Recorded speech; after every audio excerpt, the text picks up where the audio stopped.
I was just thanking the ancestral landowners of the land on which we gathered today, Manoa to Nadi, for allowing us to gather here today.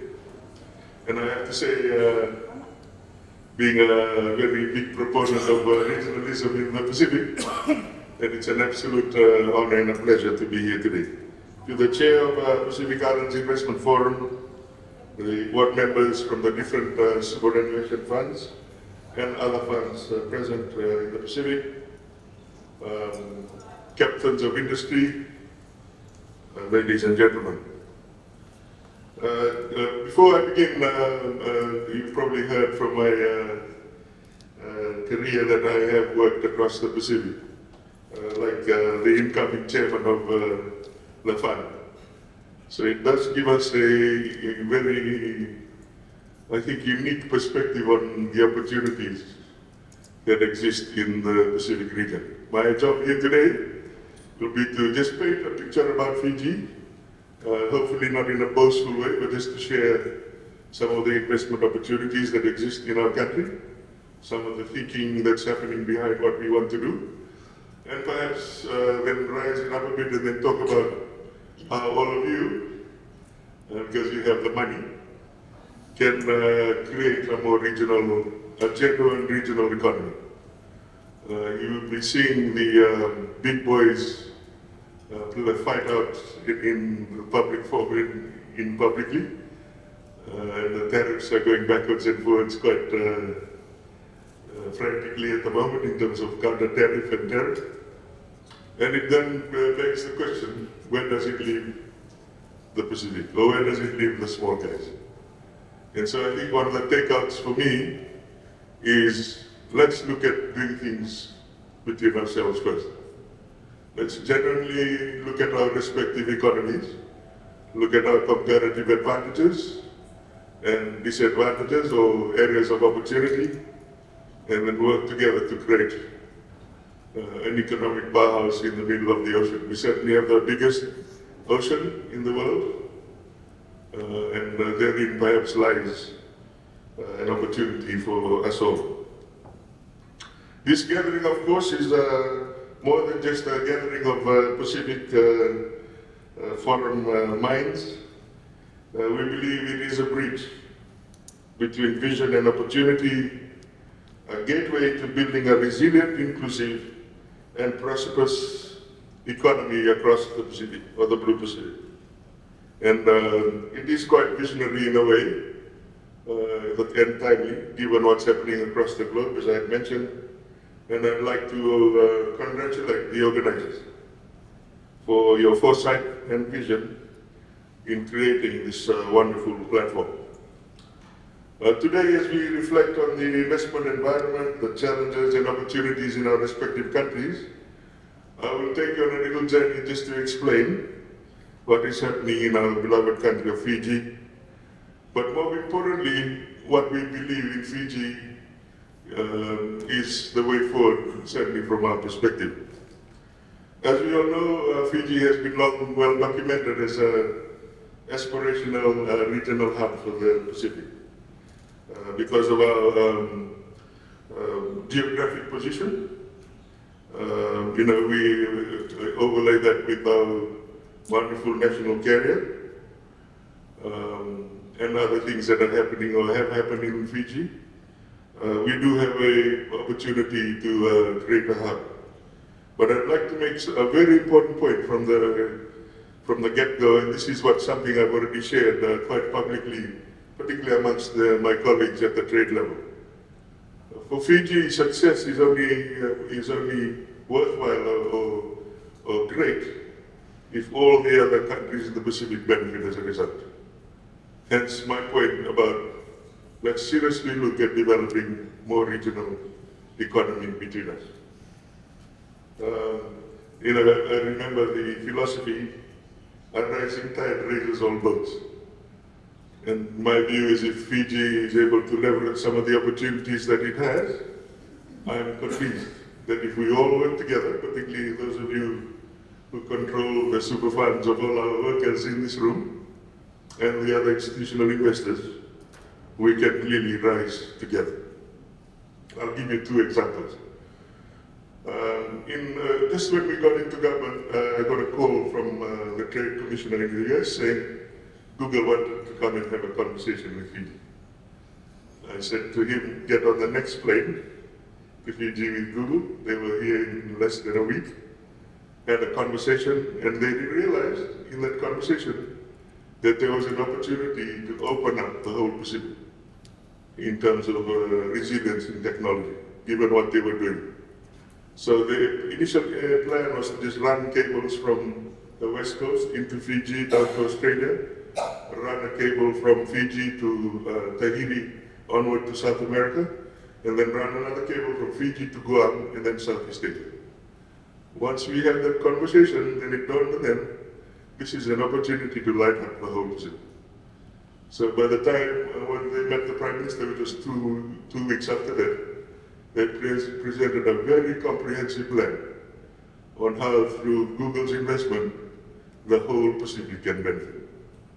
And that is what I'm talking about when I'm talking about raising opportunities. When one country moves, particularly Fiji, we must ensure that all the other countries benefit. The other one is more a forward-looking issue. You'll probably hear over the next few months that the Pacific region is seriously looking at an economic partnership agreement with the United Arab Emirates. To be honest, it was somewhat led by Fiji and the Solomon Islands in terms of the initial discussions. And within the next few months, I'm hoping if all goes well, there will be serious negotiations happening between the regional trade ministers and the UAE to develop an economic partnership agreement. If that happens, my view is, and this is not just my view, this is something that some of the larger countries are benefiting from, will be the unlocking of some of the sovereign wealth funds in that part of the world. Just imagine if we can do that for our respective countries, and what sort of dynamics that will present to the Pacific economies. So that's just two examples of how Fiji as a country, moving forward, will be certainly motivated to, of course, grow our own GDP. But if we can do that on the back of more opportunity for the rest of the Pacific, I think the future for the Pacific Islands certainly looks great.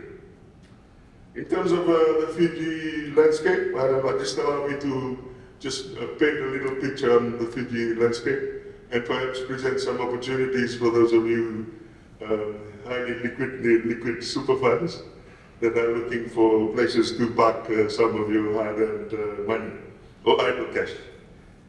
The Fiji investment climate, I think, is probably in one of its best periods of opportunity to date. We are going through some significant transformation, and this is around trying to build a more business-friendly environment, economic reforms.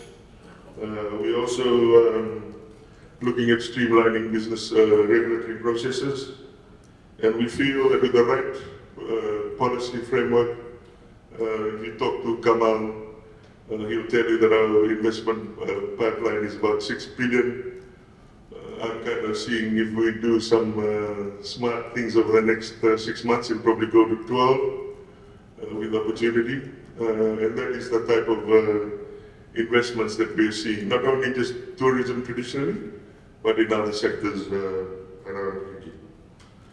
Of course, I have to lead with tourism being 40% of the Fiji's GDP, and I don't need to tell you, we have a very proud product in Fiji, a very mature product, and it boasts some of the most world-class resorts in the world. And the opportunity we have, if you talk to Fiji Airways, they'll tell you that we have a 5,000 five-star room shortage in. We need to build north of 25 five-star hotels over the next decade at least to capture the growing demand.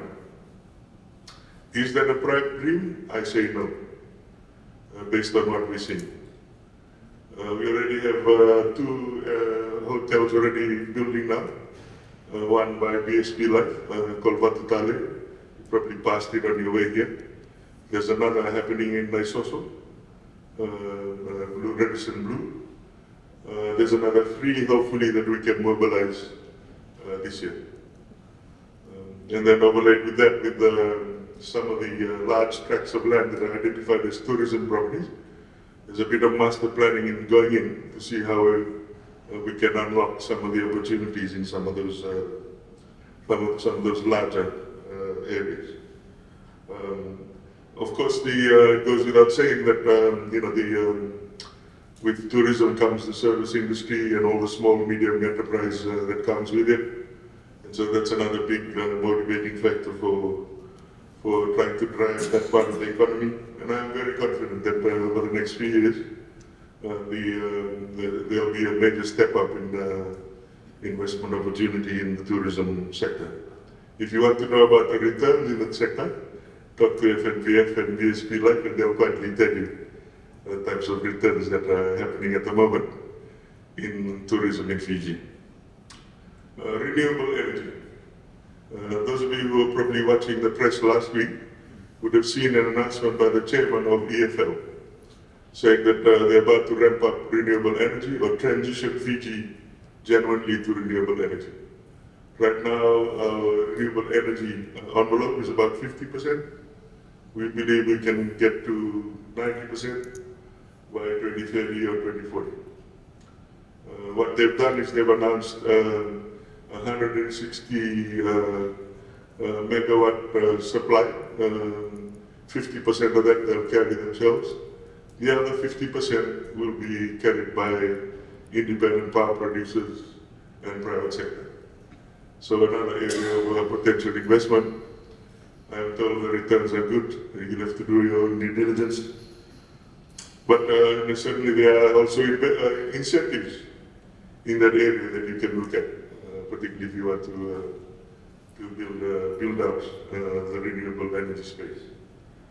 Underpinning that is a lot more movement towards transitioning in other areas of green economy or blue economy.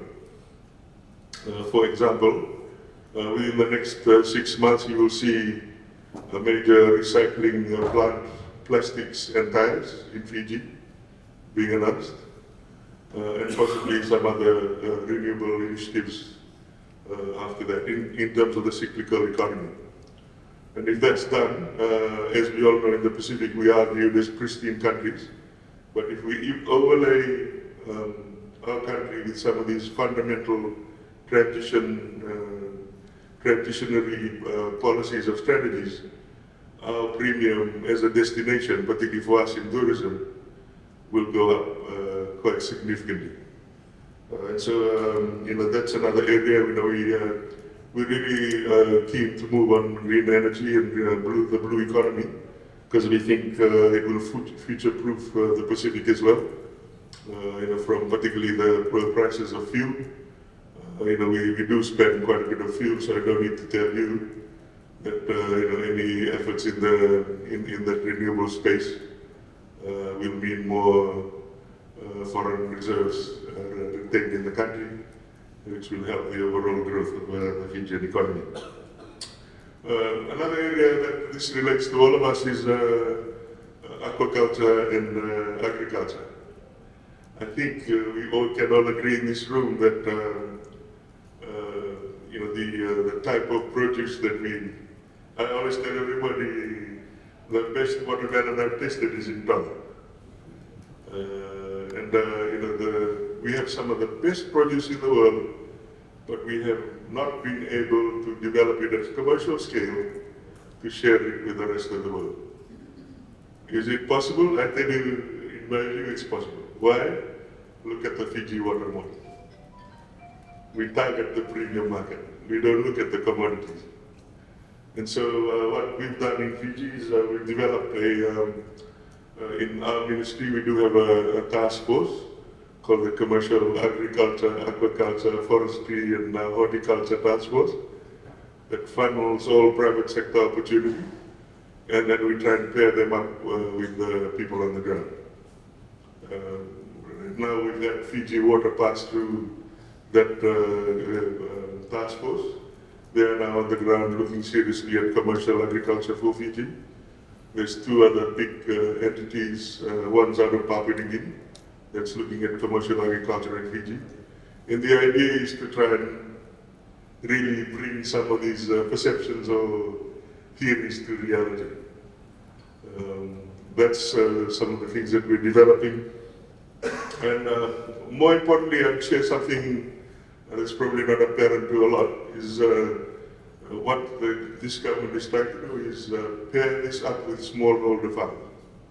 So in other words, in developing, when you talk about commercial agriculture, you're talking, the first perception is it's big dollars and big companies coming in, but the push is also to develop smallholder farms. So in other words, there's a rural connectivity. So in other words, let's say Popo, for example, as an example. Fiji Water is looking at Popo in Fiji. If we're able to connect it up with every single Popo farmer in Fiji, or in PT level at least, and then have a line of production so that every single harvest there's an offtake, it will transform the rural agriculture in the country. One of the biggest issues with commercial agriculture in Fiji, or agriculture in general, is no guarantee of market and quality. And so this is an attempt through commercial agriculture to build that up. And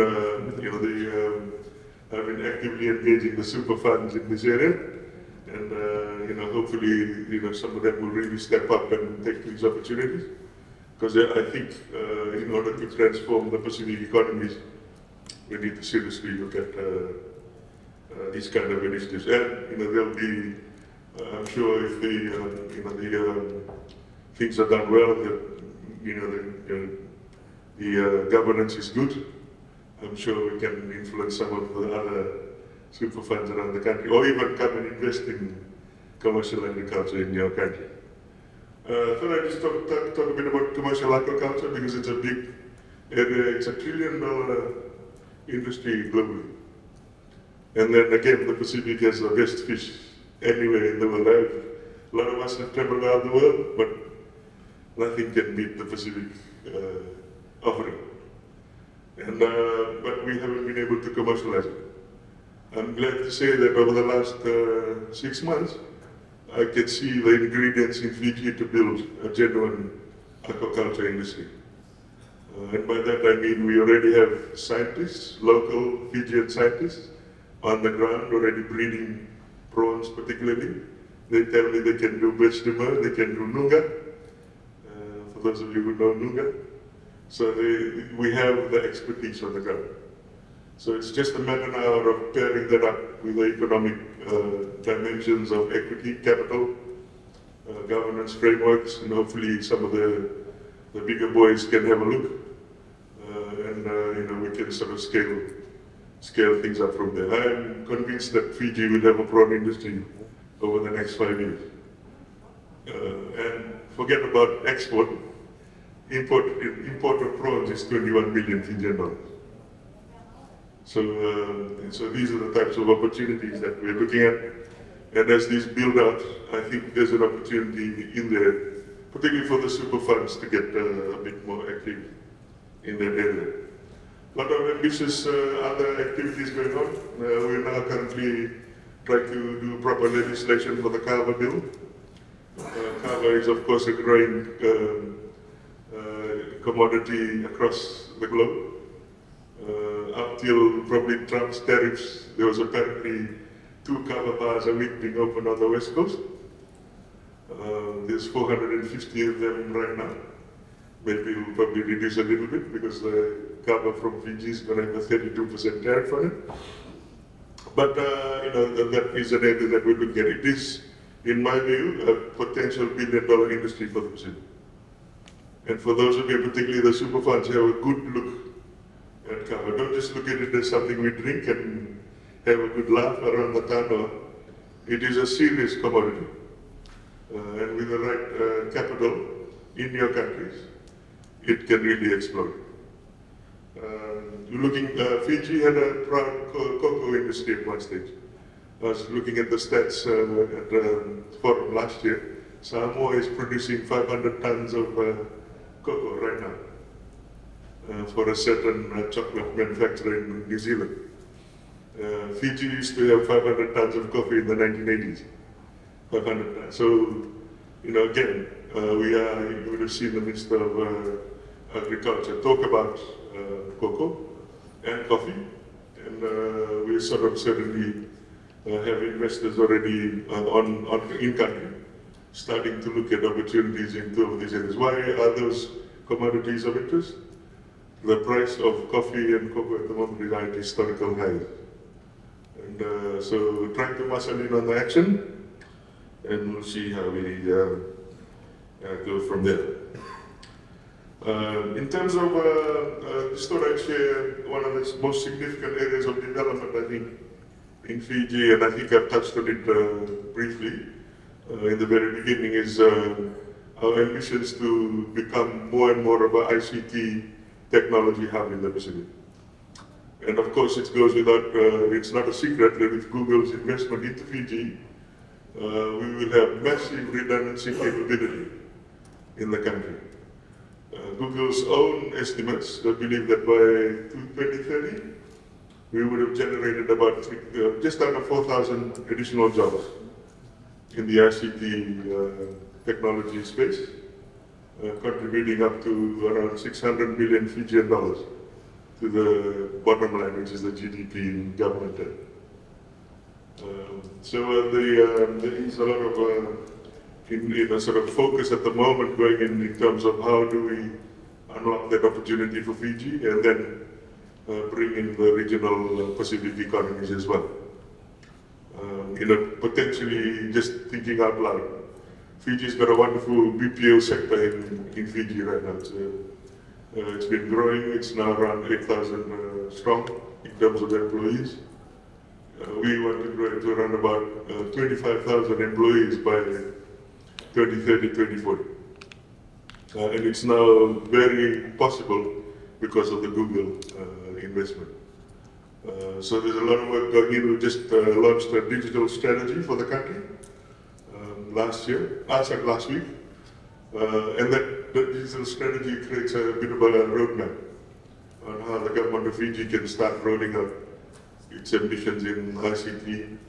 We're expecting to have more hubbing of cybersecurity firms in Fiji, global firms. We're expecting to see the likes of Netflix and some of these other film companies start doing editing of movies in Fiji, hopefully. And then just imagine if we can roll that out across the rest of the Pacific. A little footnote on cybersecurity hubs. Right now, there's about a shortage of 4.5 million shortage in cybersecurity analysts around the world. They get paid in UK 30,000 pounds a year. In America, 40 to 50 US thousand a year. I'm not advocating that we start paying our young that amount of money, but just imagine the potential to raise the salary and wages of our young and set them on a footing to invest in proper homes, to invest in their own lives, their children, and build from there.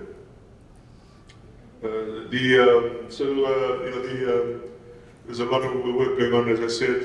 Fiji, fortunately, has one of the most evolved platforms when it comes to ICT and mobile technology. There are at least 600 million, if I'm not wrong, of the receipts from offshore now flows through the mobile networks. They do about 50 to 60,000 a month in terms of funds movement. So again, using the technology to unlock the rural economy and the like. You all know that we were the first country to license Starlink in Fiji. That's creating its own momentum.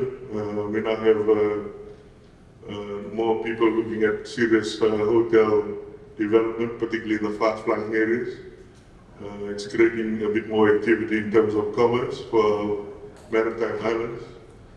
So those are the types of things that are happening in the Fiji space, and hopefully there's some learnings in there for the rest of us in the Pacific. Of course, infrastructure is also another area of opportunity for Fiji. Recent reports from the Water Authority of Fiji, or WEF, is that there's about $8 billion worth of infrastructure investment required for the next, I think by 2050, Fijian dollars. There's massive requirements in terms of bridges and roads, up in the billions as well. Wastewater, recycling, those kind of elements in infrastructure. And again, that presents opportunities for the super funds, even the national super funds around the Pacific, to get that going. Thought I'd share a bit about just on the infrastructure. Just something that we're doing, it's really part of digitization, but investing more in automation across government. We're currently in the process of hopefully over the next 10 to 20 to 15 years, automate the whole of government processes. If we do that in Fiji, that will absolutely transform the landscape in the country. We've already started with one project last year, which is called Starting a Business. And with that project, what it means is when you receive your company registration, you can go and apply for all your regulatory approvals online from your desk, including payment. It was launched late last year. Starting to see a big pickup in the take-up, and it excites us because this is part of a long-term journey that the country is about to embark on.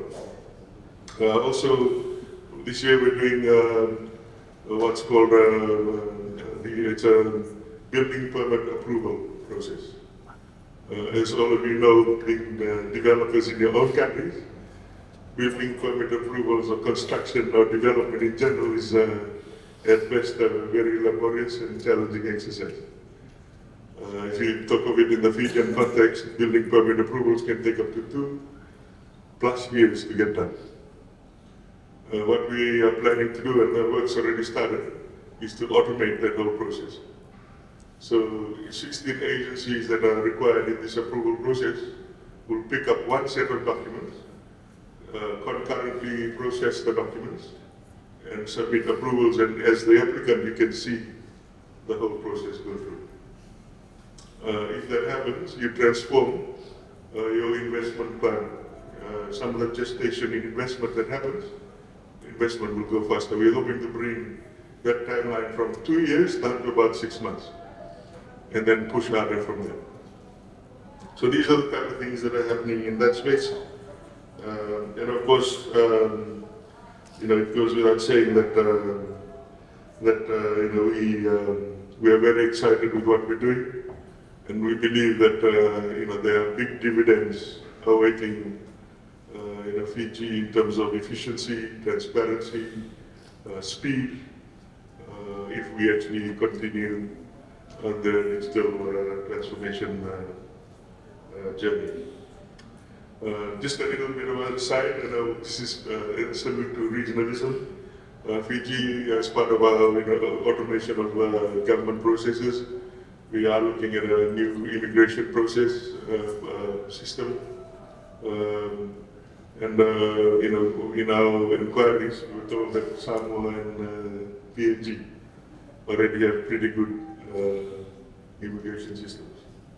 So rather than reinvent the wheel, we've gone and had a look. The Minister of Immigration has gone and had a look. So hopefully we can adopt that technology.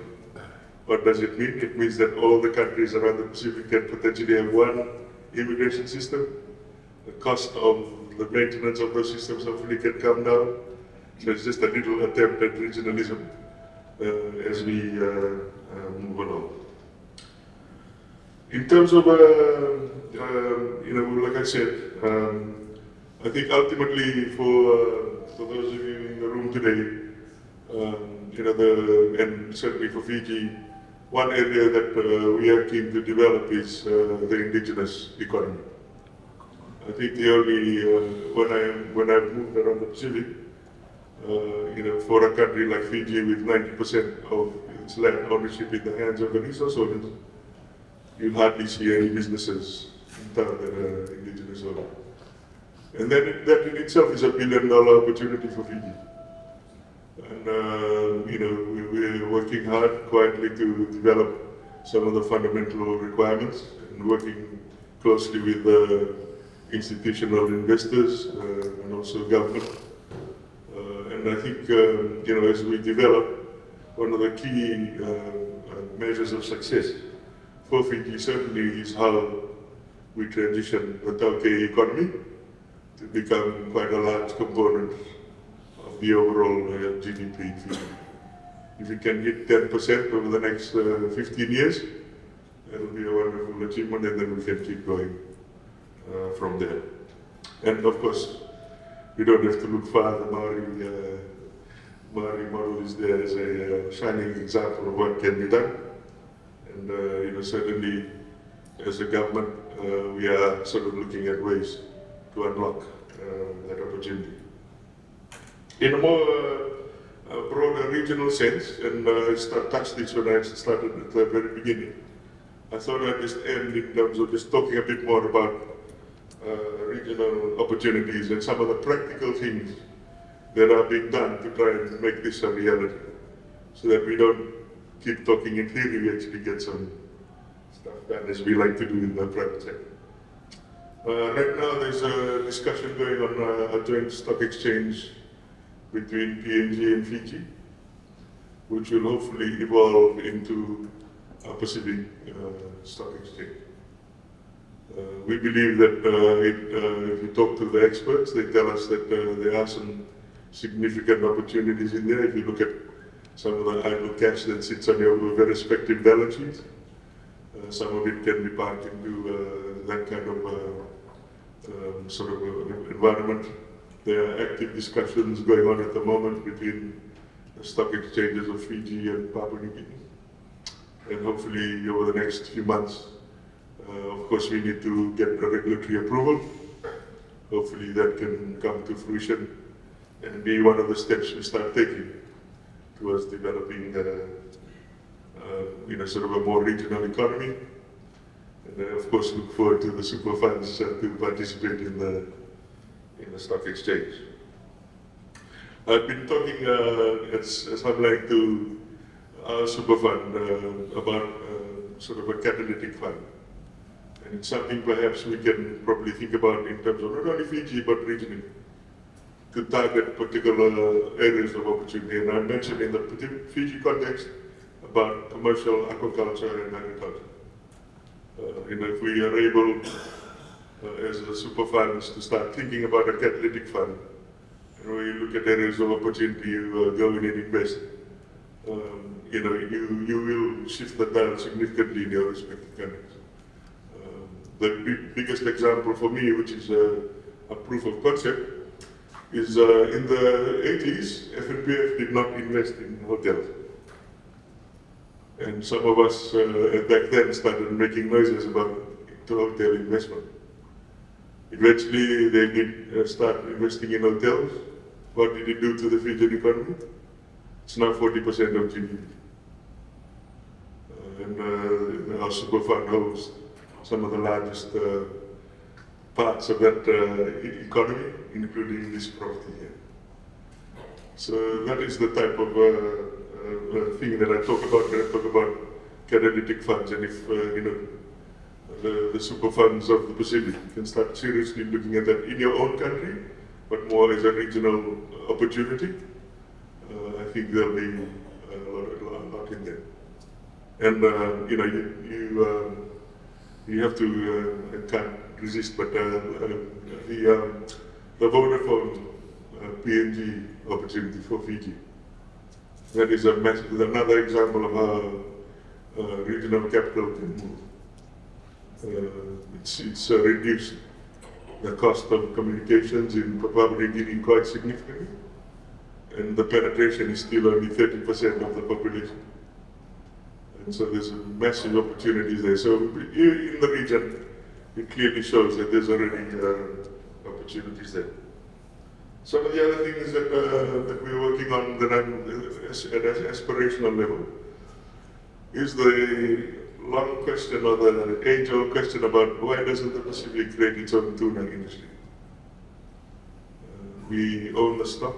We own 60% of the tuna stock in the world.